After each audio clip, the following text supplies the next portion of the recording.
What up, everybody? It's 313J. I'm back with another video for y'all, and we just gonna talk about the number one threat, the biggest opponent in the division coming up. And you know how I like to just get right into it, man.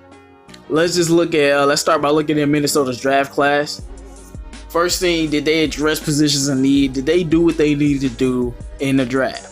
Okay, now let's see. Let's look at their draft picks, because I feel like they had a good draft. I feel like they did what they needed to do. They had a lot of draft picks. I don't know why they got a long snapper. And then they got two wide receivers at the end. But all in all, they definitely addressed positions of need, and they definitely did what they had to do. And I do think that they had a productive draft class. The next thing we're gonna talk about with Minnesota is the matchups, because they do have some matchups in their favor. The first matchup that I would say is in their favor is their run defense. Now, I love Kerryon Johnson. I love what our run offense brings to the table, but Minnesota definitely has an advantage over us in the area of run defense versus our run offense. Now, our run defense is also good, but they do have that's the one advantage on defense that I would give them, and they can cover in space better. They definitely can cover in space. That's an advantage that they do have, but they also do have speed all over the defense. And there's one huge advantage that I've talked about time and time again, and I won't harp this home anymore because I think it's going to be a problem for us this year. It's protecting Matthew Stafford. Minnesota sacked Stafford 10 times in a freaking game. 10 times in a freaking game. They have broken Stafford's ribs in 2015. They've destroyed Stafford. Even when we beat them, they still sack Stafford. Our offensive line can't find a way to stop these guys. And I will give credit to their coach, Mike Zimmer, because he knows how to scheme up against our defenses. Not scheme up against our defense, but scheme up against our offenses. And he knows how to scheme up against our offense, and it works every single time against us, with Everson Griffith and Danielle Hunter and all the guys that they have. Now, I do want to go back to the draft for a second, because their first round pick, Garrett Bradbury, that's a guard. That's a good pick. That's a good way to protect Kirk Cousins. So now we know that they'll have better protection up there, but we got snacks, so we're fine. But also, you have to look at Irv Smith that they got. Irv Smith was my second tight end on the radar. Irv Smith can block, he can catch, he's a great player. They look at Alexander Madison. They got a running back, so they added a running back to that room. And then they got Drew Samia. They got another guard, man. They got a linebacker, yeah. But then later on in the draft, they got another tackle. So that lets you know, not only are they getting things that they need, they're getting things for they're responding to the things that we did. We upgraded our defensive line. We've had somewhat more of a pass rush this year. So what the Vikings are doing is trying to offset that. We got a big linebacker that can cover tight ends. They get Irv Smith. Kyle Rudolph is leaving the Vikings, so he's going to probably get traded. So they replaced him with Irv Smith. So the Vikings are paying attention to everything that we're doing, and we're paying attention to everything that they do. And we can't sleep on the fact that they still do have a very good receiving core, even though our secondary is good.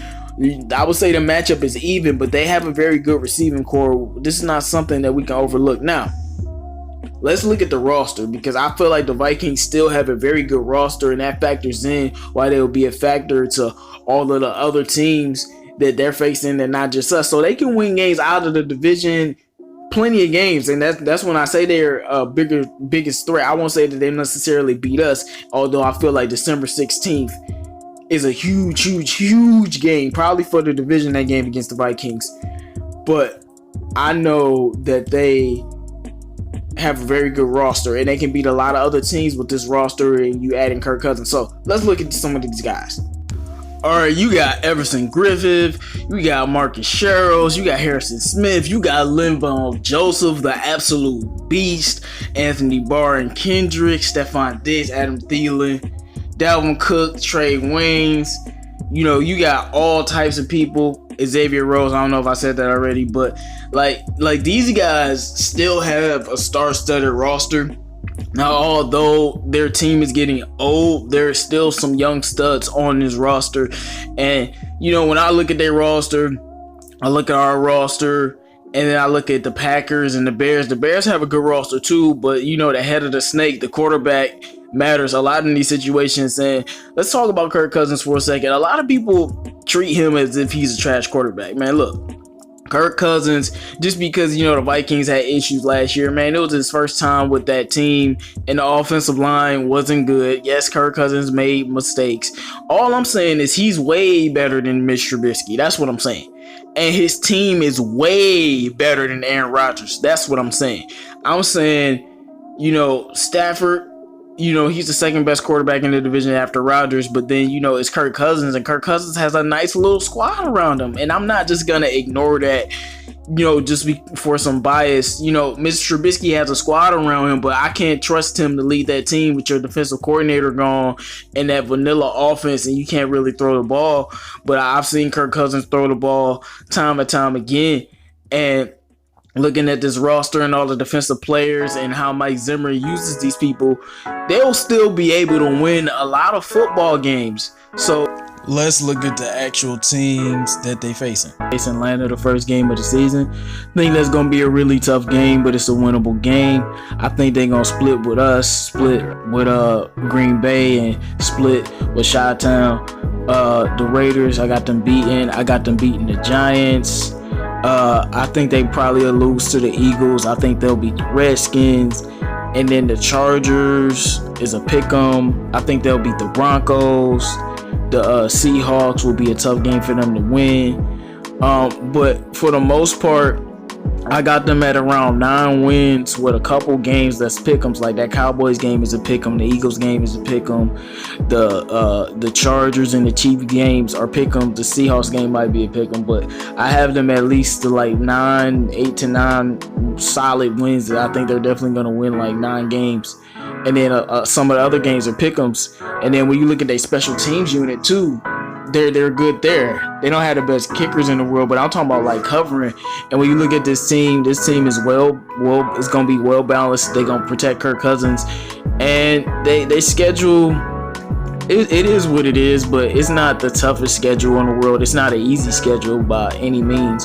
But I just feel like the Minnesota Vikings are a threat because they could win some of these games outside of the division. And while we out here handling our business, winning games outside of the division, like I know we will, you know, they could be doing their thing. And that's why in December, that's going to be a huge game. That's going to be the game probably for the division, and we better win that game and keep it moving.